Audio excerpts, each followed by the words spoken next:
Good morning everyone. Welcome to today's Hindu analysis. ఈరోజు మన హిందూ అనాలిసిస్లో మాట్లాడుకునే టాపిక్స్ని ఇక్కడ లిస్ట్లో పెట్టాను చూడండి. So the Hindu edition that I use is the Hindu Delhi edition. నేను ఎప్పుడు వాడడం అనేది జరుగుతుంది. ఓకేనా, దీనిలో పేజ్ నెంబర్స్ వైజ్గా ఇక్కడ అటాచ్ చేశాను చూడండి. First one special provisions for Nagaland, ఇది ఢిల్లీ ఎడిషన్లో పేజ్ నెంబర్ 5లో ఉంటుంది. షెడ్యూల్డ్ డ్రగ్స్ సంబంధించినటువంటి పేజ్ నెంబర్ 4లో ఉంది. Special powers to defence forces page number 10లో ఉండడం అనేది జరిగింది. సో యూట్యూబ్లో ఈ 3 మాత్రమే అప్లోడ్ చేయడం అనేది జరుగుతుంది. ఓకేనా, సో మీకు ఫుల్ హిందూ అనాలిసిస్ కావాలంటే సో మిగిలిన ఈ 4, 5, 6, 7 టాపిక్స్ ఏవైతే ఉన్నాయి, కిర్గిస్తాన్ తజికిస్తాన్ బార్డర్ డిస్ప్యూట్ కానీ బ్యాక్గ్రౌండ్ నుంచి నేర్చుకుంటాం. కోర్ సెక్టార్ రీబౌండ్ నేను ఎప్పుడూ మీకు చెప్తాను, బ్యాక్గ్రౌండ్ నుంచి నేను మీకు అర్థమయ్యేటట్టు డీటెయిల్డ్గా చెప్తాను. సో అలా మీకు కావాలి అంటే please subscribe to our current affairs course, లేదా యూపీఎస్సీ ఇన్ఫినిటీ తీసుకున్నా మీకు చక్కగా ఇది రావడం అనేది జరుగుతుంది. Taliban ring of protection page number 12, Xi Jinping offered China's aid to India page number 8. చక్కగా జాయిన్ అవ్వడానికి ప్రయత్నించండి, మీకు చాలా చాలా వాల్యూ ఎడిషన్ అయితే ఉంటుంది. అంతా యూట్యూబ్లో ప్రొవైడ్ చేయలేమమ్మా, ఎందుకంటే this institute has to survive, అర్థమైందా? సో అడ్మిషన్స్ మీదే సర్వైవ్ అవుతుంది. So administration has to pay some salary to us, and administration ఖర్చులు కూడా ఉంటాయి. సో ప్లీజ్ అండర్స్టాండ్, మీకు పూర్తి న్యాయం చేసేటటువంటి బాధ్యత మాది. మమ్మల్ని నమ్మి జాయిన్ అవ్వండి, మీ నమ్మకం అయితే అస్సలు కాదు. So current affairs course just 5,000 rupees నుంచే మీకు స్టార్ట్ అవ్వడం అనేది జరుగుతుంది. వీలైనంత తక్కువ ప్రైస్ దీనిలోనే మేము ఇవ్వడం అనేది జరుగుతుంది. 5,000కి మీకు రికార్డెడ్ క్లాసెస్కి యాక్సెస్ అనేది లభిస్తుంది. లైఫ్ టైం వ్యాలిడిటీతో వస్తున్నటువంటి కోర్సెస్. కరెంట్ అఫైర్స్లో మీకు హిందూ అనాలిసిస్ యొక్క పీడిఎఫ్ వస్తుంది, ఎవ్రీడే పీడిఎఫ్ వస్తుంది. పిఐబి అనాలిసిస్ యొక్క పీడిఎఫ్, దాంతోపాటు మీకు everyday current affairs live session ఏదైతే ఉంటుందో ఆ లైవ్ సెషన్ యొక్క రికార్డింగ్ కూడా 5,000 పే చేస్తే వస్తుంది. లేదు లైవ్ సెషన్ నేను లైవ్ అటెండ్ అవ్వాలి సార్ అంటే లైవ్ ప్లస్ రికార్డెడ్ మీరు తీసుకోవచ్చు, 7,000 అవుతుంది. Live plus recorded plus mains answer writing కూడా కలిపి కావాలండి. సో మెయిన్స్ ఆన్సర్ రైటింగ్ మాకు ఇబ్బందిగా ఉందంటే 10,000 రూపీస్కి, అది కూడా ఒకేసారి కట్టక్కర్లేదు, నెలకు 2,000 చొప్పున 5 ఇన్స్టాల్మెంట్లో కూడా మీరు 10,000 పే చేసుకోవచ్చు. ఆ ఆప్షన్ కూడా కల్పిస్తూ ఉన్నారు. సో చక్కగా జాయిన్ అవ్వడానికి ప్రయత్నించండి, మీకైతే చాలా చాలా వాల్యూ ఎడిషన్ అయితే ఉంటుంది. మమ్మల్ని నమ్మి జాయిన్ అవ్వండి అమ్మా, మీ నమ్మకం అయితే అస్సలు కాదు. ఓకేనా, ఈరోజు హిందూ అనాలిసిస్ స్టార్ట్ చేసే ముందు ఒక్కసారి మన యూపీఎస్సీ కోర్సెస్ గురించి తెలుసుకుందాం, తర్వాత మనం ఇది స్టార్ట్ చేద్దాం. చూడండి ఇక్కడ చూడండి, మన UPSC courses the flagship course offered at our institute is UPSC infinity. మీ అందరికీ తెలుసు. So UPSC infinity comes with lifetime validity. Not only UPSC infinity, మన ఇన్స్టిట్యూట్లో ఆఫర్ చేసే అన్ని కోర్సెస్ కూడా లైఫ్ టైం వ్యాలిడిటీతో రావడం అనేది జరుగుతుంది. That is the meaning of infinity. ఓకేనా, సో మీకు ఉద్యోగం వచ్చేంత వరకు మీ పక్కన మేము ఎప్పుడూ గైడ్ చేస్తూనే ఉండడం అనేది జరుగుతుంది. సో ఒక్కసారి మీరు జాయిన్ అయితే మీ ఒక పూర్తి బాధ్యత మేము తీసుకోవడం అనేది జరుగుతుంది. అర్థమైందా? సో ఓన్లీ రికార్డెడ్ కావాలంటే మీకు కేవలం 40,000 రూపీస్కే అప్పగించడం అనేది జరుగుతుంది. యూపీఎస్సీ ఇన్ఫినిటీ అన్ని రికార్డెడ్ సెషన్స్లో మీరు చూసుకోవచ్చు. అర్థమైంది? అప్ ఫ్రంట్ సింగిల్ పేమెంట్ చేస్తే కరెంట్ అఫైర్స్ 5,000 రూపీస్కే వస్తుంది సింగిల్ పేమెంట్ చేస్తే, రికార్డెడ్ మాత్రమే కావాలనుకుంటే. ఎకానమీ కూడా 6,000 రూపీస్. సో ఏప్రిల్ 30th వరకు ఆఫర్ ఉండేది, ప్రతి ఒక్క దాని మీద 5,000 తగ్గింపు. అది ఈ 15th వరకు కూడా మేము ఇది చేయడం అనేది జరిగిందమ్మా. చాలామంది మాకు మెసేజ్లు పెట్టడం అనేది జరిగింది ఇన్స్టిట్యూట్ మేనేజ్మెంట్కి. సార్ మంత్ ఎండ్లో పెట్టారు, శాలరీస్ అందరు లేవు, సో ఫస్ట్లో పెట్టండి సార్ ప్లీజ్, మేము జాయిన్ అవుతామని చెప్పి చాలామంది అడగడం వల్ల మే 15th వరకు దీన్ని ఇది చేయడం అనేది జరిగిందమ్మా. ఓకేనా, మే 15th వరకు దీన్ని ఎక్స్టెండ్ చేయడం అనేది జరిగింది. సో వీలైనంత త్వరగా జాయిన్ అవ్వడానికి ప్రయత్నించండి. Polity 5,000, history 5,000, geography 5,000. హిస్టరీ అంటే ancient, medieval, modern, post independence, world history, art and culture కలిపి రావడం అనేది జరుగుతుంది రికార్డెడ్ సెషన్స్. సో ఇంత మొత్తంలో మీకు చాలా తక్కువ ప్రైస్ దీనికి యూపీఎస్సీ లెవెల్లో నేర్చుకుంటారు. So in depth prelims, mains plus interview అప్రోచ్లో ఉంటుంది. నేనే టీచ్ చేస్తాను, చక్కగా జాయిన్ అవ్వడానికి ప్రయత్నించండి. ఎకానమీ సురేష్ సార్ ఉంటారు, మీ అందరికీ తెలుసు. Suresh sir is asset of our institute. Geography Pavani madam 5,000కే మీకు రావడం అనేది జరుగుతుంది రికార్డింగ్ తీసుకుంటే. Ethics and integrity Shyam sir 5,000కే రావడం అనేది జరుగుతుంది. ఇంటర్నేషనల్ రిలేషన్స్ నేనే చెప్తాను. సో చక్కగా మ్యాప్స్ చూపించి చక్కగా ఇంటరాక్టివ్ వేలో మీరు గుర్తుపెట్టుకునే విధంగా ప్రతిదీ చెప్తాను. 3,000 రూపీస్కే రికార్డెడ్ సెషన్స్, చక్కగా జాయిన్ అవ్వడానికి ప్రయత్నించండి. Environment 3,000, science and technology 3,000, governance 3,000, society 3,000, internal security 3,000, disaster management 3,000. వీలైనంత తక్కువ ప్రైస్కి మీకు కోర్సెస్ అనేవి ఇవ్వడం అనేది జరుగుతుంది. చూడండి, లైవ్ ప్లస్ రికార్డెడ్ సార్ నేను అప్ ఫ్రంట్ పేమెంట్ చేస్తాను సార్ అంటే మీకు 50,000 రూపీస్కే రావడం అనేది జరుగుతుంది. సో మే 15th లోపు జాయిన్ అయితే 50,000 కూడా 45,000కే మీకు రావడం అనేది జరుగుతుంది. సింగిల్ పేమెంట్ అనేది జాయిన్ అయితే 5,000 ఆఫర్ అని చెప్పాను కదా, right. Current affairs 7,000 rupees, live plus recorded, economy 8,000, polity 7,000, history 7,000, geography 7,000, ethics integrity 7,000, mains answer writing అనేది 5,000. మెయిన్స్ ఆన్సర్ రైటింగ్లో మీకు ఏమొస్తుంది అంటే ఎవ్రీడే మీకు క్వశ్చన్ ఇస్తాము, మీరు దానికి ఆన్సర్ చేస్తారు. రెస్పెక్టివ్ ఫ్యాకల్టీ మెంబర్స్ మీకు కరెక్ట్ చేసి మీకు కన్స్ట్రక్టివ్ ఇండివిజువల్ ఫీడ్బ్యాక్ అనేది ఇవ్వడం అనేది జరుగుతుంది. దానితో పాటు weekly mains answer writing sessions అవుతాయి. సో ఎక్స్పర్ట్ ఫ్యాకల్టీ మీకు ఎలా రాయాలి, ఎలా అప్రోచ్ అవ్వాలి, what are the codes you should use, what are the diagrams that you should use to make your answer more informative, ఇవన్నీ టెక్నిక్స్ చెప్పడం అనేది జరుగుతుంది, ఆన్సర్ రైటింగ్ టెక్నిక్స్. జాయిన్ అవ్వడానికి ప్రయత్నించండి. యూపీఎస్సీ ఇన్ఫినిటీ తీసుకుంటే అన్నీ వచ్చేస్తాయండి. యూపీఎస్సీ ఇన్ఫినిటీ తీసుకుంటే మన ఇన్స్టిట్యూట్లో ఆఫర్ చేసేవన్నీ రావడం అనేది జరుగుతుంది.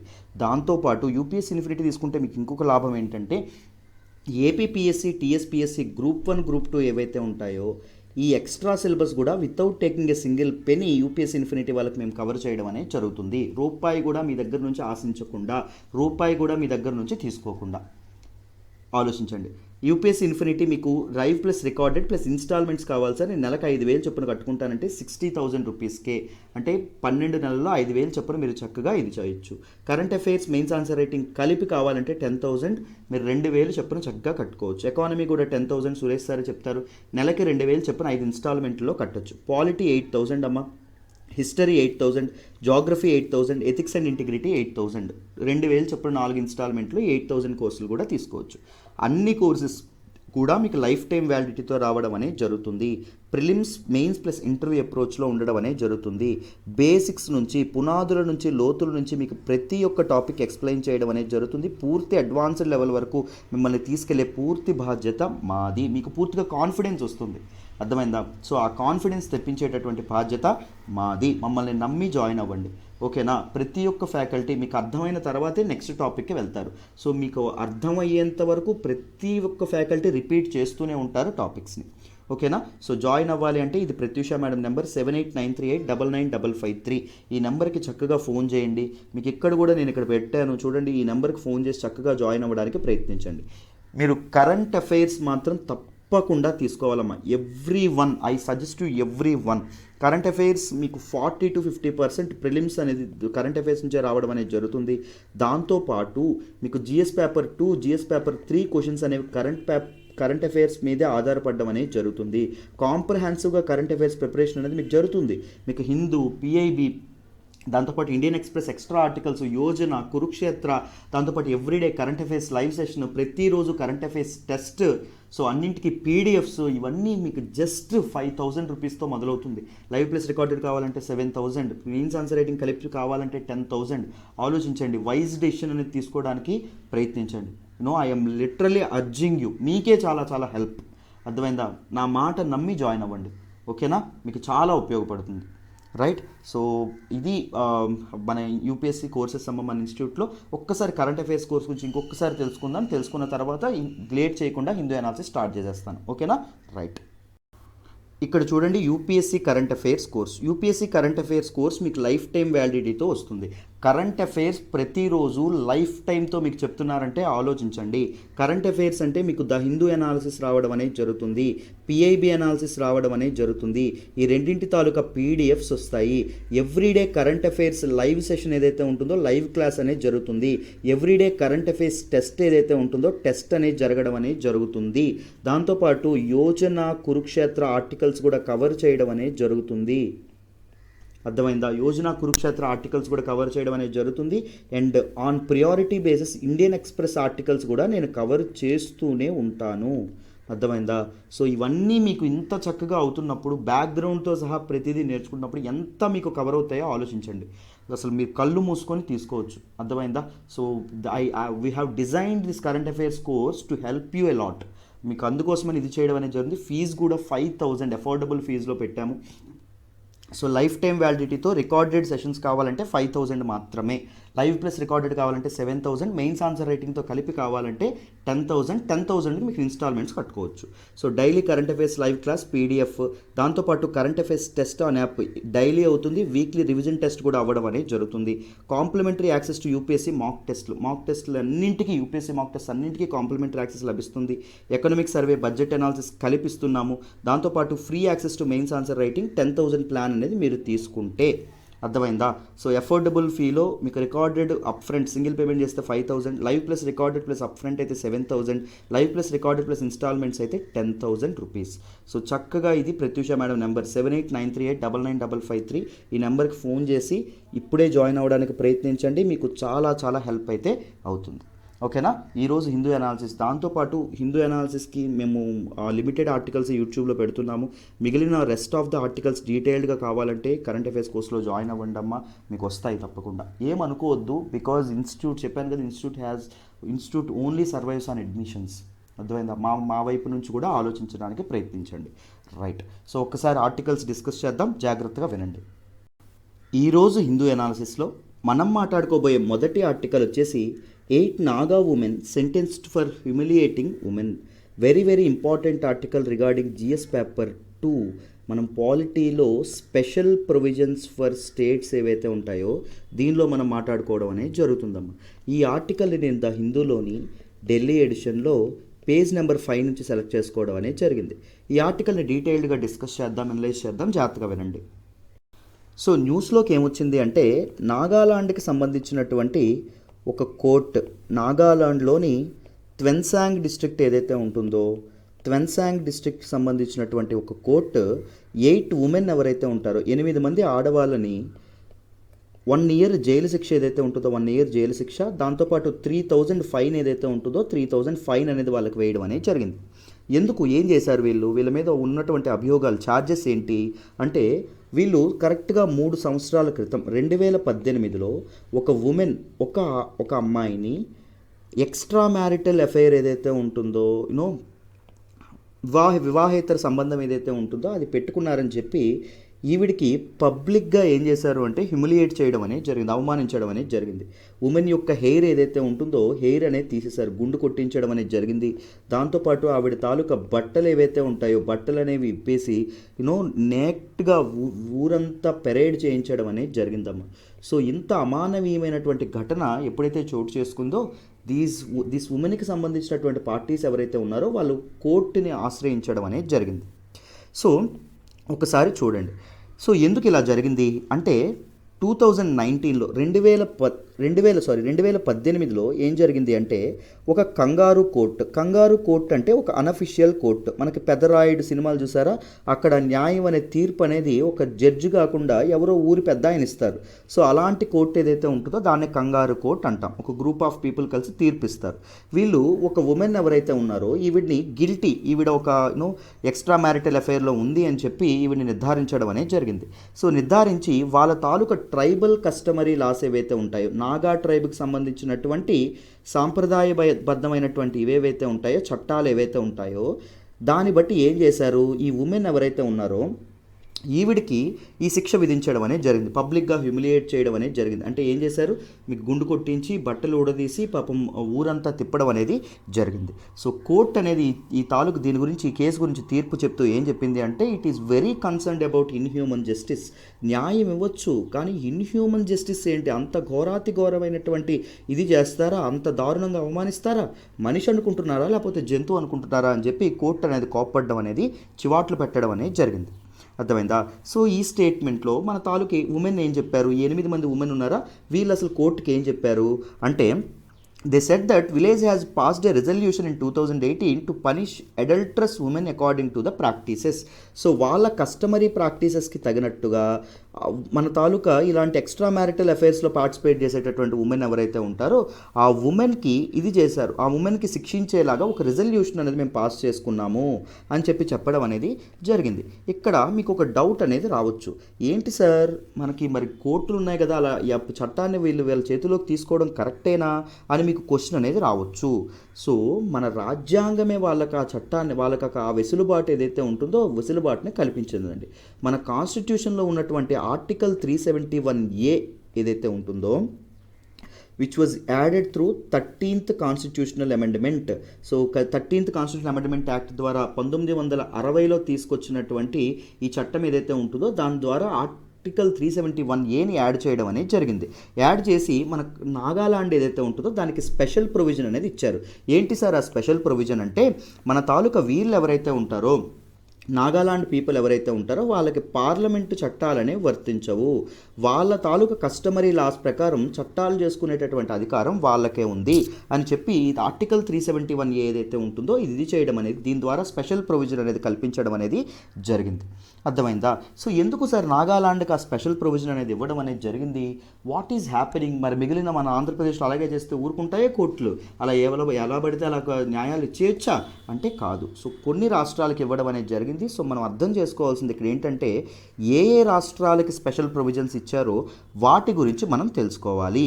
So we have to go back to the constitution. రాజ్యాంగం ఏదైతే ఉంటుందో రాజ్యాంగంలోకి వెళ్దాం. రాజ్యాంగంలో మన కాన్స్టిట్యూషన్లో పార్ట్ 21 ఏదైతే ఉంటుందో, part 21 of the constitution comprises of articles from 371 నుంచి 371J వరకు ఉండడం అనేది జరిగింది. సో ఈ ఆర్టికల్స్లో ఏంటి పెట్టారు? Special provisions for some states. కొన్ని రాష్ట్రాలకి స్పెషల్ ప్రొవిజన్స్ ఏవైతే ఉన్నాయో ఆ స్పెషల్ ప్రొవిజన్స్ అనేవి యాడ్ చేయడం అనేది జరిగింది. ఆ స్పెషల్ ప్రొవిజన్స్ అనేవి ఏ స్టేట్స్కి ఇచ్చేసారు సార్ అంటే 12 రాష్ట్రాలకి, 12 స్టేట్స్కి ఇవ్వడం అనేది జరిగింది. ఏంటండి ఆ 12 స్టేట్స్ అంటే, ఒకటి మహారాష్ట్ర, రెండవది గుజరాత్, మూడవది నాగాలాండ్, నాలుగవది అస్సాం ఏదైతే ఉంటుందో Assam, next Manipur, next Andhra Pradesh, Telangana, Sikkim, Mizoram, Arunachal Pradesh, Goa and Karnataka ఏవైతే ఉంటాయో ఈ 12 స్టేట్స్కి స్పెషల్ ప్రొవిజన్స్ అనేవి యాడ్ చేయడం అనేది జరిగింది. ఎందుకు సార్ ఈ స్టేట్స్కి మాత్రమే స్పెషల్ ప్రొవిజన్స్ అంటే, చూడండి ఈ స్టేట్స్లో ఉండేటటువంటి చాలా పీపుల్ ఎవరైతే ఉన్నారో they are from backward regions. The states ఈ ఎక్కువగా బ్యాక్వర్డ్ రీజియన్స్ అనేవి రాష్ట్రాల్లో ఉండడం అనేది జరిగింది. సో బ్యాక్వర్డ్ రీజియన్స్లో ఉండేటటువంటి పీపుల్ యొక్క యాస్పిరేషన్స్ ఏవైతే ఉన్నాయో వాటిని మీట్ చేయడానికి, వాటి కోసం వాటిని నెరవేర్చడానికి, దాంతోపాటు to protect cultural and economic interest of those people, ఆ పీపుల్ యొక్క కల్చరల్ ఇంట్రెస్ట్, వాళ్ళ తాలూకా కల్చర్ సంస్కృతి సాంప్రదాయాలను కాపాడడానికి, దాంతోపాటు ఎకనామిక్ ఇంట్రెస్ట్ ఏవైతే ఉన్నాయో వాటిని కాపాడడానికి, దాంతోపాటు to deal with disturbed law and order. మీకు ఇక్కడ జాగ్రత్తగా గమనిస్తే నార్త్ ఈస్టర్న్ స్టేట్స్ కొన్ని ఉన్నాయి.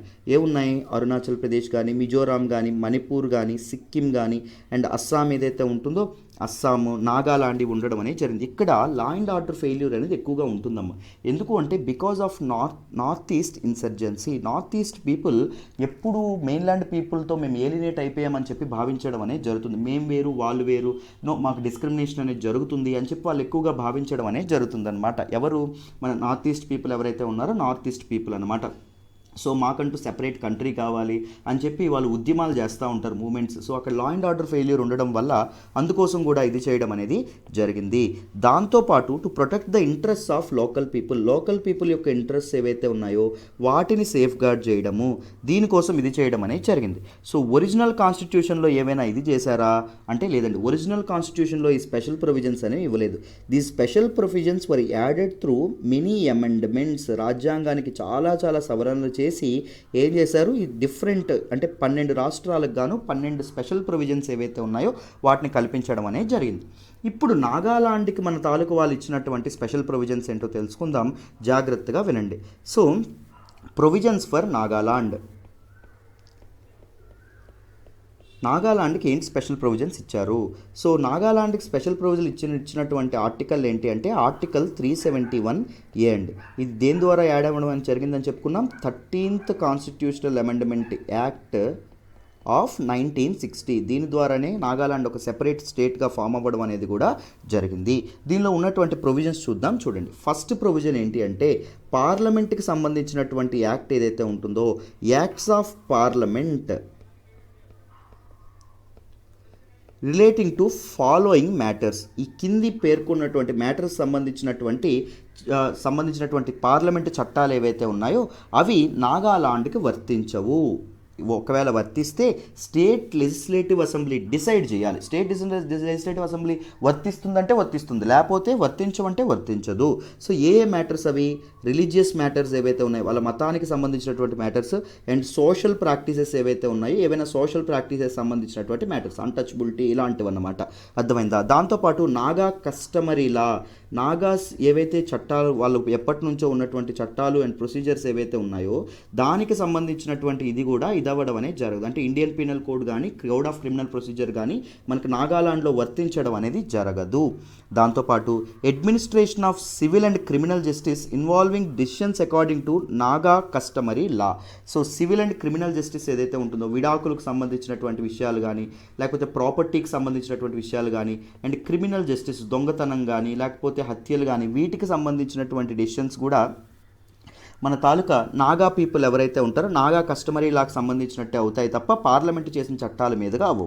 Ownership and transfer of land and resources, land resources and దాంతోపాటు రిసోర్సెస్ ట్రాన్స్ఫర్ ఏదైతే ఉంటుందో అది కూడా ఎలా చేయాలి ఏంటి అని చెప్పి పార్లమెంట్ అనేది నిర్ణయం చేయకూడదు.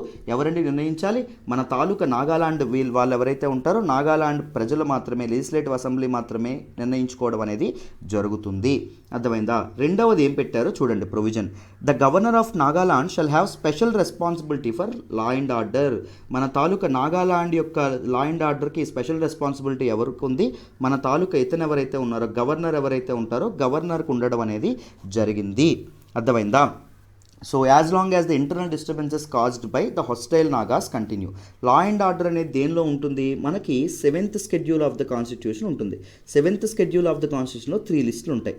3 లిస్టుల్లో ఏమి ఉంటాయి చెప్పండి మామూలుగా? ఫస్ట్ లిస్ట్ ఏంటి? మనకి యూనియన్ లిస్టు, రెండవది స్టేట్ లిస్టు, మూడవది కాన్కరెంట్ లిస్టు.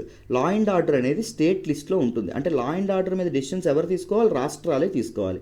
కానీ ఇక్కడ గవర్నర్ చేతిలో లా అండ్ ఆర్డర్ ఉంటుంది. ఎందుకు అంటే మన తాలూకా నాగాలాండ్లో పీపుల్ ఎవరైతే, నాగాలాండ్ ఇన్సర్జెన్సీ ఎక్కువ కదా, సో గవర్నర్ నాగాలాండ్ వాళ్ళు ఒక లెజిస్లేటివ్ అసెంబ్లీ రాష్ట్రం చేతిలో ఉందనుకోండి, స్టేట్ సెంటర్కి ఎగనెస్ట్గా డెసిషన్ తీసుకొని వీళ్ళు సెపరేట్గా లా అండ్ ఆర్డర్ డిస్టర్బెన్సెస్ తెచ్చారనుకోండి, ప్రాబ్లం కదా. సో అందుకే సెంటర్కి స్టేట్కి కనెక్షన్ అయినటువంటి గవర్నర్ చేతిలో లా అండ్ ఆర్డర్ని పెట్టడం అనేది జరిగిందమ్మ. అర్థమైందా? సో లా అండ్ ఆర్డర్ యొక్క పూర్తి బాధ్యతలు ఈయనే తీసుకోవడం అనేది జరుగుతుంది. Of course after consulting council of ministers. Council of మినిస్టర్స్ని ఇది చేసుకొని అతని డెసిషన్ అనేది ఫైనల్గా ఉండడం అనేది జరుగుతుంది. కౌన్సిల్ ఆఫ్ మినిస్టర్స్ ఒక డెసిషన్ తీసుకొచ్చారన్నారు అనుకోండి, అబైడ్ అయ్యి ఉండక్కర్లా, దానికి వాళ్ళు ఏదైతే చెప్పారో చెయ్యక్కర్లా, గవర్నర్ ఇష్ట ప్రకారంగా చేయడం అనేది జరుగుతుంది. దాంతోపాటు సెంట్రల్ గవర్నమెంట్ ఏ పర్పస్కి అయితే ఫండ్స్ ఇవ్వడం అనేది జరుగుతుందో ఆ పర్పస్ కోసమే ఫండ్స్ అనేవి స్టేట్ గవర్నమెంట్స్ వాడేలాగా మన తాలూకా గవర్నర్ ఎవరైతే ఉంటారో గవర్నర్ అనే ఆయన తప్పకుండా చూసుకోవాలి. అర్థమైందా? దాంతోపాటు ఎక్కువగా ఇన్సర్జెన్సీ బ్యాక్వర్డ్ రీజన్ అయినటువంటి, నాగాలాండ్లో బ్యాక్వర్డ్ రీజన్ అయినటువంటి ట్వెన్సాంగ్ డిస్ట్రిక్ట్ ఏదైతే ఉంటుందో, ఈ ట్వెన్సాంగ్ డిస్ట్రిక్ట్ యొక్క సోషల్ అండ్ ఎకనామిక్ ఎంపవర్మెంట్ కోసం ఒక రీజనల్ కౌన్సిల్ అనేది ఏర్పాటు చేయాలి. ఎవరండి? మన తాలూకా గవర్నరే ఏర్పాటు చేస్తారు. ఆ కౌన్సిల్లో మెంబర్ ఎంత? 35 మెంబర్స్ ఉండడం అనేది జరుగుతుంది. ఈ 35 మెంబర్ల తాలూకా క్వాలిఫికేషన్, వాళ్ళ తాలూకా టర్మ్, వాళ్ళ తాలూకా శాలరీస్, వాళ్ళ తాలూకా ఎలోయెన్సెస్, దాంతోపాటు వాళ్ళ తాలూకా ఫంక్షన్స్, ఇవన్నీ ఎవరు నిర్ణయిస్తారండి? మన తాలూకా గవర్నర్ ఎవరైతే ఉంటారో గవర్నరే నిర్ణయించడం అనేది జరుగుతుంది. అర్థమైందా? ఈ ట్వెన్సాంగ్ డిస్ట్రిక్ట్ ఏదైతే ఉంటుందో దీని తాలూకు అడ్మినిస్ట్రేషన్ ఎవరు చూసుకుంటారు? ఈ 35 మెంబర్ రీజనల్ కౌన్సిల్ ఏదైతే ఉంటుందో ఇది మాత్రమే చూసుకోవడం అనేది జరుగుతుంది. అర్థమైందా? సో అఫ్కోర్స్ గవర్నర్ పేరు మీదుగా జరుగుతుంది, బట్ వీళ్ళు మాత్రమే సజెస్ట్ చేయడం అనేది జరుగుతుంది. సో దాంతోపాటు మనకి Nagaland state council of ministers ఎవరైతే ఉన్నారో, నాగాలాండ్ స్టేట్ యొక్క కౌన్సిల్ ఆఫ్ మినిస్టర్స్లో ఒక మినిస్టరీ అనేది తప్పకుండా ఉండాలి. ఏంటి అంటే మినిస్టర్ ఫర్ ట్వెన్సాంగ్ అఫైర్స్. ఎందుకంటే ఇక్కడ ఇన్సర్జెన్సీ ఎక్కువ అండి, అనవసరంగా లా అండ్ ఆర్డర్ డిస్టర్బెన్సెస్ ఈ డిస్ట్రిక్ట్లో చాలా ఎక్కువగా ఉంటాయి. ఐసోలేట్ అయినటువంటి ట్రైబల్ పీపుల్ కూడా ఎక్కువగా ఉంటారు. మినిస్టర్ ఫర్ ట్వెన్సాంగ్ అఫైర్స్ అనేటటువంటి వ్యక్తి ఉండాలి. సో ఒక పోర్ట్ఫోలియో అనేది తప్పకుండా ఉండాలి. సో ఈ మినిస్టర్ ఫర్ ట్వెన్సాంగ్ అఫైర్స్గా ఎవరు మాత్రమే నియమితం అవ్వాలి? ట్వెన్సాంగ్ డిస్ట్రిక్ట్ నుంచి ఎవరైతే నాగాలాండ్ లెజిస్లేటివ్ అసెంబ్లీకి ఎన్నికవుతారో ఆయన మాత్రమే ఈ మినిస్టర్ ఫర్ ట్వెన్సాంగ్ అఫైర్స్లో ఉండడం అనేది జరగాలి. అర్థమైందా? ఇదే మనకి చెప్పడం అనేది జరిగింది. Right? So final decision on all matters related to Tuensang district shall be made by the governor in his discretion. So governor మాత్రమే తీసుకుంటారు, ఎవరి తాలూకు సపోర్ట్తో 35 మెంబర్ రీజనల్ కౌన్సిల్తో. బట్ లెజిస్లేటివ్ అసెంబ్లీకి పవర్ అనేది ఉంటుందా అంటే ఉండదు, బికాజ్ త్వెన్సాంగ్ డిస్ట్రిక్టే ప్రాబ్లమ్ క్రియేటింగ్ రీజియన్ కాబట్టి. సో ఇక్కడ డెసిషన్ అనేది ఎవరు తీసుకుంటారు, సెంటర్ నియమించినటువంటి గవర్నర్ ఎవరైతే ఉంటారో ఆయనే తీసుకుంటారు. అంటే త్వెన్సాంగ్ డిస్ట్రిక్ట్లో మూమెంట్స్ అనే విప్లవాలు ఏవైతే ఉన్నాయో అవన్నీ అవ్వకుండా. అర్థమైందా? ఈ విషయాలన్నీ మీరు పర్ఫెక్ట్గా తెలుసుకోవాలి. సో ఇంపార్టెంట్, మీరు ఏం నేర్చుకోవాలి, ఆర్టికల్ 371A ఏం చేస్తుంది, మనకు నాగాలాండ్ ఏదైతే ఉంటుందో నాగాలాండ్కి స్పెషల్ ప్రొవిజన్స్ ఇస్తుంది. స్పెషల్ ప్రొవిజన్స్ అనేవి ఏ యాక్ట్ ద్వారా, 13th constitutional amendment act of 1960 ద్వారా ఈ తాలూకా ఆర్టికల్ని ఇన్సర్ట్ చేయడం అనేది జరిగింది. సో ఈ విషయాలు మీరు తెలుసుకోవాలి. ఐ హోప్ ప్రతి ఒక్కరికి ఈ ఆర్టికల్ అనేది డీటెయిల్డ్గా అర్థమైందని అనుకుంటున్నాను. ఎందుకు నాగాలాండ్లో ఇవి వర్తించవు, కంగారు కోర్ట్స్ అనేవి ఎందుకు ఉంటాయి ఏంటి అని అర్థమైందా? Right. So let's move to the next article అమ్మ. ఒకవేళ మీరు నోట్స్ రాసుకోవడానికి ఇబ్బంది అయితే నేను ఎవ్రీడే హ్యాండ్ రిటర్న్ PDF అనేది ప్రొవైడ్ చేస్తాను. సో చక్కగా అడ్మిషన్స్ కోసం ప్రత్యూష మేడం ఫోన్ చేసి చక్కగా జాయిన్ అవ్వడానికి ప్రయత్నించండి. సో మీకు చక్కగా తాలూకా PDF అనేది అందుబాటులో ఉంటుంది. అర్థమైందా? సో నా ఎక్స్ప్లెనేషన్ వస్తున్నట్టయితే జాయిన్ ద కోర్స్, మీకు చాలా హెల్ప్ అవుతుంది. ఓకేనా? ఇన్నిసార్లు చెప్తున్నాను అనుకోవద్దు, మీకోసమే చెప్తున్నాను. రైట్, నెక్స్ట్ ఆర్టికల్కి వెళ్దాం. చూడండి, ఈరోజు హిందూ అనాలిసిస్లో మనం మాట్లాడుకోబోయే నెక్స్ట్ ఆర్టికల్ వచ్చేసి high court order centre to include remdesivir in scheduled drugs list, regulate pricing. Very very important article regarding GS paper 2 government policies and ఇంటర్వెన్షన్స్లో మనం మాట్లాడుకోవడం అనేది జరుగుతుంది. ఈ ఆర్టికల్ నేను ద హిందూలోని ఢిల్లీ ఎడిషన్లో పేజ్ నెంబర్ 4 నుంచి సెలెక్ట్ చేసుకున్నానమ్మా. ఒక్కసారి ఈ ఆర్టికల్ని డీటెయిల్డ్గా డిస్కస్ చేద్దాం, జాగ్రత్తగా వినండి. సో ఏం లేదమ్మా, ఈ ఆర్టికల్లో ఏం చెప్పారు అంటే, Nagpur bench of Bombay high court ఏదైతే ఉంటుందో, బాంబే హైకోర్టు ఏం చెప్పింది అంటే సెంటర్కి ఒక మాట అడగడం అనేది జరిగింది. ఏమని చెప్పింది, రెమ్డెసివిర్ ఏదైతే ఉంటుందో which is a popular drug use to treat COVID-19 patients కదా.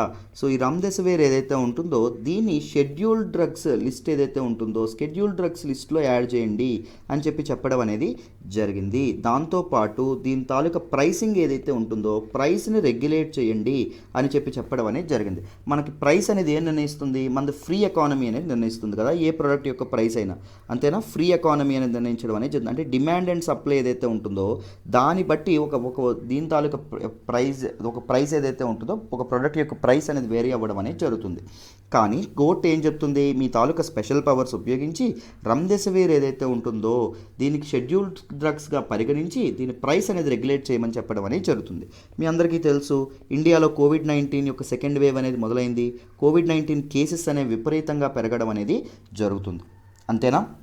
సో మనకి ఆక్సిజన్ షార్టేజ్ ఏదైతే ఉంటుందో ఆక్సిజన్ షార్టేజ్ అనేది రావడం అనేది జరిగింది. దాంతోపాటు బెడ్స్ ఏవైతే ఉన్నాయో బెడ్స్ అనేవి దొరకట్లేదు, చాలా ఇబ్బంది అవుతుంది. దాంతోపాటు the drugs use to treat COVID-19 remdesivir ఏదైతే ఉంటుందో రెమ్డెసివిర్ కానీ లేకపోతే అదర్ ఇంపార్టెంట్ టోసిలిజుమాబ్ ఇంజెక్షన్స్ ఏవైతే ఉన్నాయో ఇవి కానీ మనకు దొరకడం అనేది జరగట్లేదు. సో అందుకోసం అని చెప్పి హోర్డింగ్ అనేది జరుగుతుంది. హోర్డింగ్ అంటే ఏంటి అంటే, ఈ రెమ్డెసివిర్ ఏదైతే ఉంటుందో ఈ రెమ్డెసివిర్ని ఏం చేస్తారు అంటే మొత్తం సప్లైని అంతా ఒక దగ్గర స్టోర్ చేసేస్తారు.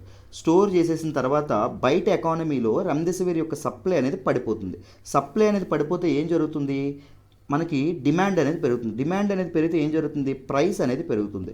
ఇప్పుడు ఈ స్టోర్ చేసేవాడు వాడికి కావాల్సినటువంటి ప్రైస్ వచ్చినప్పుడు ఏం చేస్తాడు, మార్కెట్లోకి విడుదల చేస్తాడు, అమ్ముకుంటాడు, లాభాన్ని కొన్ని వందల రెట్లు ఆర్జించడం అనేది జరుగుతుంది. సో హోర్డింగ్ ప్రాక్టీస్ ఏదైతే ఉంటుందో, so the artificial increase in prices ఏదైతే ఉంటుందో, ఆర్టిఫిషియల్ డిమాండ్ రైజింగ్ ఏదైతే ఉంటుందో అది చాలా చాలా ప్రమాదం. ఎందుకు అంటే ఒక సామాన్యుడు కామన్ మ్యాన్ ఎవరైతే ఉంటారో అతను నడ్డి విరవడం అనేది జరుగుతుంది కదా. ఎప్పుడైనా మీరు వినాయక చవితి ముందు రోజు ఎప్పుడైనా మీరు మామిడి తోరణాలు గట్రా ఏవైనా కొనుక్కుంటే లేకపోతే అరటిపళ్ళు కొబ్బరికాయలు కొనుక్కుంటే మీకు చాలా ఎక్కువ కాస్ట్ ఉంటుంది. ఆర్టిఫిషియల్గా ఏం చేస్తారు, సప్లై అనేది ఉంటుంది కానీ ఆర్టిఫిషియల్గా ఏం చేస్తారు, దాని తాలూకు డిమాండ్ అనేది పెంచేసి ప్రైస్లు అనేవి పెంచేస్తారు. అది దానివల్ల కామన్ మ్యాన్ చాలా చాలా నష్టపోవడం అనేది జరుగుతుంది కదా. సో ఇదన్నీ జరగకుండా షెడ్యూల్డ్ డ్రగ్స్ లిస్టులో దాన్ని యాడ్ చేయండి అని చెప్పడం అనేది జరిగిందమ్మ. అర్థమైందా. బట్ కానీ మన government solicitor general of India ఎవరైతే ఉంటారో ఈయన ఏం వాదిస్తున్నారు అంటే, గవర్నమెంట్ తరపున వాదించేటటువంటి లాయర్, సొలిసిటర్ జనరల్ అంటే గవర్నమెంట్ తరపున వాదించేటటువంటి లాయర్, అలా గుర్తుపెట్టుకోండి. సో మన రెమ్డెసివిర్ ఏదైతే ఉంటుందో దాన్ని షెడ్యూల్ డ్రగ్స్ లిస్టులోకి చేర్చడం అనేది కష్టం అని చెప్పడం అనేది జరిగింది. ఏం చెప్పారు? షెడ్యూల్ డ్రగ్స్ లిస్ట్ ఏదైతే ఉంటుందో దానిలోకి చేరడం అనేది కష్టం అని చెప్పడం అనేది జరిగింది. సో ఇంతకీ షెడ్యూల్ డ్రగ్స్ లిస్ట్ అంటే ఏంటి అంటే చూడండి, గవర్నమెంట్ అనేది 1940లో ఒక చట్టం చేసిందండి. ఏంటి అంటే ప్రీ ఇండిపెండెన్స్ యాక్ట్. ఇది the drugs and cosmetics act of 1940. అర్థమైందా? ఈ చట్టం చేసి దీనికి సంబంధించినటువంటి రూల్స్ రిలీజ్ చేసింది. ఏంటవి? The drugs and cosmetic rules of 1945.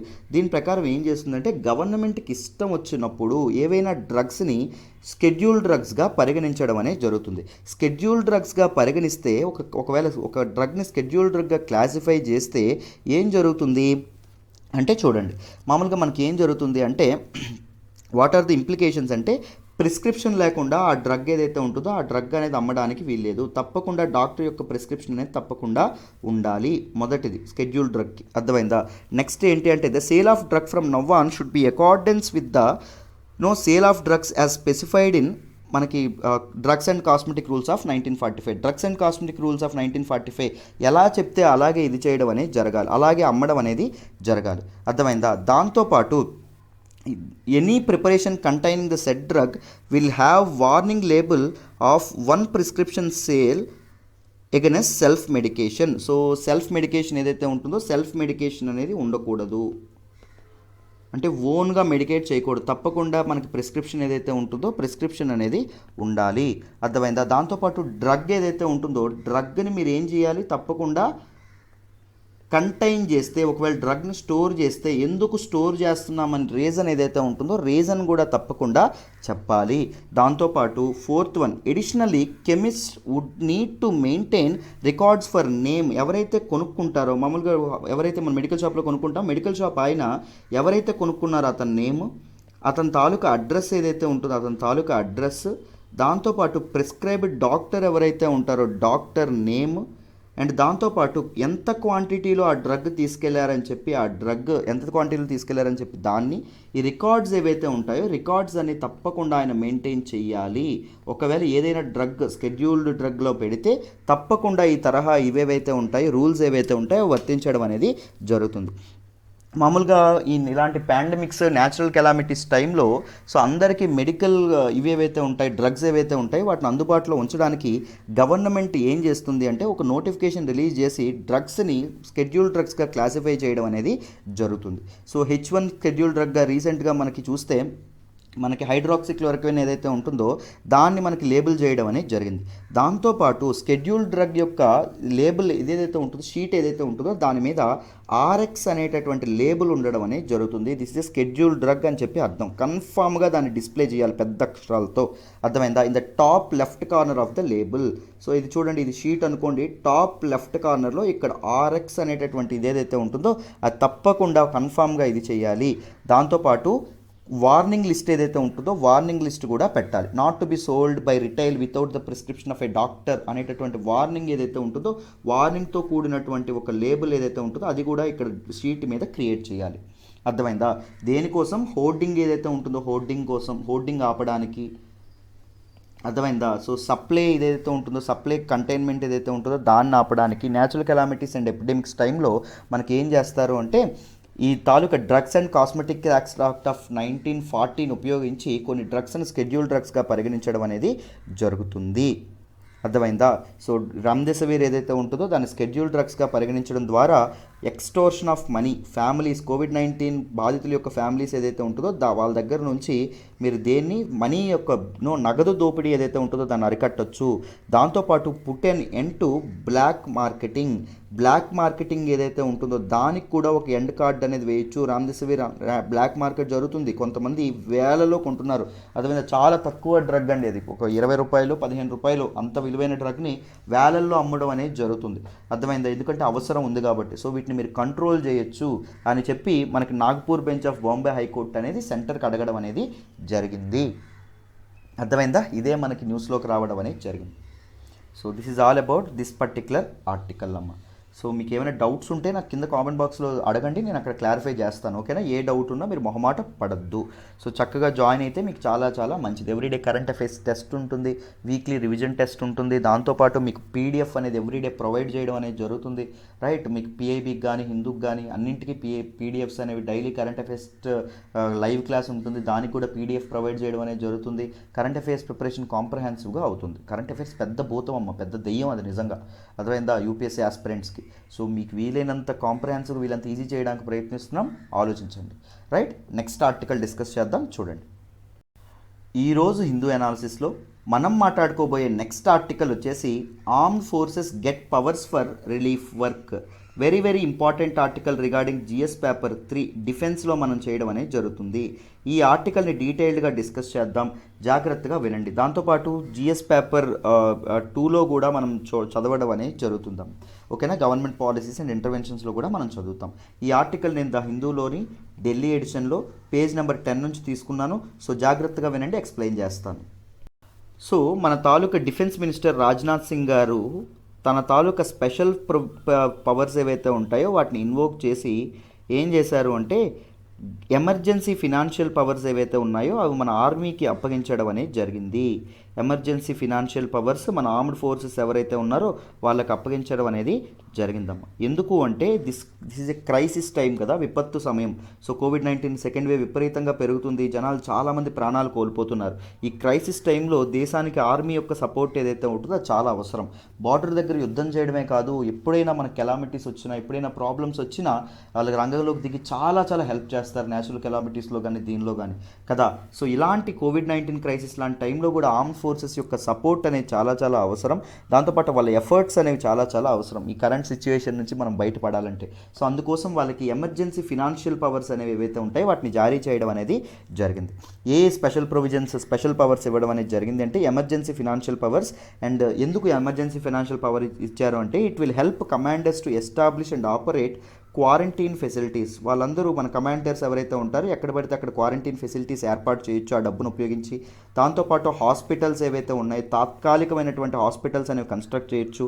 దాంతోపాటు procure some anti pandemic materials ఏవైతే ఉన్నాయో వాటిని ప్రొక్యూర్ చేసుకోవచ్చు, procurement of anti pandemic materials. దాంతోపాటు ఎక్విప్మెంట్, మన కోవిడ్-19 అరికట్టే విధంగా ఎక్విప్మెంట్ ఐటమ్స్ ఏవైతే ఉంటాయో ఐటమ్స్, మెటీరియల్స్, సో వీటన్నింటినీ కూడా వీళ్ళు ప్రొక్యూర్ చేసుకోవచ్చు, వాటిని రిపేర్ చేయడానికి కూడా ఇది చేయడం అనేది జరిగింది. సో ఇది మొత్తం ఈ ఎమర్జెన్సీ ఫినాన్షియల్ పవర్స్ ఎంతకాలం ఉండడం అనేది జరుగుతాయంటే 3 months ఉండడం అనేది జరుగుతుందండి. ఎప్పటి నుంచి ఎప్పటి వరకు ఉండడం అనేది జరుగుతుంది అంటే మే 1 నుంచి మే 1వ తారీఖు నుంచి జూలై 31, 2021 వరకు ఉండడం అనేది జరుగుతుంది. ఎమర్జెన్సీ ఫినాన్షియల్ పవర్స్ అనేవి ఇంతకాలం వాళ్ళకి అప్పగించడం అనేది జరిగింది to handle this crisis. So different ranks ఉండేటటువంటి పీపుల్ ఎవరైతే మన కమాండర్స్ ఎవరైతే ఉంటారో, ఆఫీసర్స్ అండ్ కమాండర్స్, వీళ్ళందరికీ డిఫరెంట్ ఫినాన్షియల్ ప్రొవిజన్స్ అనేవి ఏర్పాటు చేయడం అనేది జరిగిందమ్మా. అర్థమైందా? సో ఆర్మీ ఇప్పటికే తీసుకున్నటువంటి ఎఫర్ట్స్ గురించి మనం మాట్లాడితే చూడండి, డిఆర్డిఓ ఏదైతే ఉంటుందో, defence research and development organisation ఏదైతే ఉంటుందో, వీళ్ళు ఆక్సిజన్ సిలిండర్స్ ఏవైతే ఉన్నాయో big size oxygen cylinders already supply చేయడం ministry of health and family welfare వాళ్ళకి కానీ, so different department of science and technology కానీ వీళ్ళందరికీ ఆక్సిజన్ సిలిండర్స్ అనేవి సప్లై చేయడం అనేది జరిగింది. ఇప్పటి వరకు సప్లై చేస్తామని మాట ఇచ్చారు. ఇప్పటి వరకు 75 ఆక్సిజన్ సిలిండర్స్ అనేవి ఆల్రెడీ సప్లై చేయడం అనేది జరిగింది. Each oxygen cylinder comprises of 10,000 liters of oxygen. So 10,000 liters of oxygen ఏదైతే ఉంటుందో ఆక్సిజన్ అనేది ప్రతి ఒక్కరికి అందుబాటులో ఉండడం అనేది జరుగుతుంది. సో నేవీ కూడా మనకి ఏం చేసింది అంటే 76 member మెడికల్ రెజిమెంట్ ఏదైతే ఉంటుందో 5 హాస్పిటల్స్కి, ప్రతి ఒక్క హాస్పిటల్స్కి 76 member మెడికల్ రెజిమెంట్ అంటే వాళ్ళ నేవీ హాస్పిటల్స్లో పనిచేసేటటువంటి మెడికల్ పర్సోనల్ ఎవరైతే ఉంటారో వాళ్ళందరినీ పంపించడం అనేది జరిగిందాం. ఎందుకు కోవిడ్-19లో వాళ్ళు కూడా హెల్ప్ చేస్తారని చెప్పి. దాంతోపాటు కంటోన్మెంట్ జనరల్ హాస్పిటల్స్ ఏవైతే ఉంటాయో, అంటే ఆర్మీ డిఫెన్స్ హాస్పిటల్స్ ఏవైతే ఉంటాయో, డిఫెన్స్ హాస్పిటల్స్ని కూడా వీళ్ళు ఏం చేశారు అంటే కోవిడ్-19 హాస్పిటల్స్గా మార్చడం అనేది జరిగింది. కోవిడ్ కేర్ సెంటర్స్గా వీళ్ళు మార్చడం అనేది జరిగింది. అండ్ చాలామంది ఈ తాలూకా మన మన మన తాలూకా ఇదేదైతే ఉంటుందో టోల్ ఫ్రీ సర్వీసెస్లో కానీ వీటన్నింటిలో కానీ చాలామంది డిప్లాయ్ అయ్యారు. సో చాలామంది ఎడ్యుకేషన్ ఏదైతే ఉంటుందో చాలా ఇప్పుడు లడాక్ ఉంది, లడాక్లో ఎడ్యుకేషన్ పోకుండా కూడా ఇగ్నైట్ మైండ్స్ అనేటటువంటి ప్రోగ్రామ్ ఏదైతే ఉంటుందో ఆర్మీ వాళ్ళు ఇది చేశారు, పాండమిక్ వల్ల ఎడ్యుకేషన్కి దూరం అవ్వకూడదు ఎవరు అని చెప్పి. సో ఆర్మీ తన సాయి శక్తుల సో కంట్రీకి సపోర్ట్ చేయడానికి, కంట్రీకి ఎయిడ్ చేయడానికి చాలా చాలా ఇది చేయడం అనేది జరుగుతుంది. సో వాళ్ళంతా చేస్తున్నప్పుడు మనం కూడా మాస్కులు ధరించాలి, సోషల్ డిస్టెన్సింగ్ అనేది చూడండి. దాంతోపాటు మీకు అనవసరంగా బయటికి వెళ్ళొద్దు, పుస్తకానికనో లేకపోతే పెన్నుకనో దేనికో వెళ్తూ ఉంటారు, అనవసరంగా వద్దు, ఇంట్లో కూర్చొని చదవడానికి ప్రయత్నాలు అనేవి చేయండి. ఎందుకంటే మన పెద్దవాళ్ళని కూడా మనం చూసుకోవాల్సిన బాధ్యత అయితే ఉంటుంది. అర్థమైందా? So these are the aspects that you remember regarding this particular article అమ్మ. ఐ హోప్ అందరికీ అర్థమైందని అనుకుంటున్నాను. పూర్తి హిందూ అనాలిసిస్ కావాలంటే ఎక్స్ట్రా 4 ఉన్నాయి కదా ఆర్టికల్స్, అవి కూడా కావాలంటే కరెంట్ అఫైర్స్ కోర్స్లో జాయిన్ అవ్వండి. దాంతోపాటు పీడిఎఫ్ కూడా వస్తుంది, మీకు చాలా డీటెయిల్డ్గా బ్యాక్గ్రౌండ్ నుంచి చేస్తాను. I will make Hindu reading easy for you. అర్థమైందా? కరెంట్ అఫైర్స్ ప్రిపరేషన్ ఈజీ చేసే బాధ్యత మాది. అర్థమైందా? మేము చూసుకుంటాం. సో చక్కగా మమ్మల్ని నమ్మి జాయిన్ అవ్వడానికి ప్రయత్నించండి.